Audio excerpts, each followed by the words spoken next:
ஒரு மர்மமான தீவுக்கு சில கைதிகளையும் அவங்களோட சேர்ந்து சில சாமுராய் வீரர்களையும் அனுப்பி அங்கே உள்ள எலிக்சர் ஆஃப் லைஃப், அதாவது சாகா மரம் தரக்கூடிய ஒரு பொருளை எடுத்துட்டு வர சொல்றாங்க.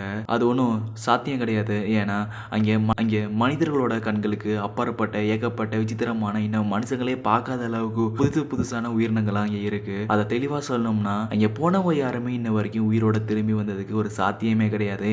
ஏன்னா அங்கே இருக்கிற எல்லா உயிரினங்களையும் மனிதர்களோட கொல்லத்துக்காண்டியே உருவாக்கப்படும். கொலகார கூட்டத்தில் இருக்கிறவன் தான் நம்ம ஹீரோ கபிமாரு.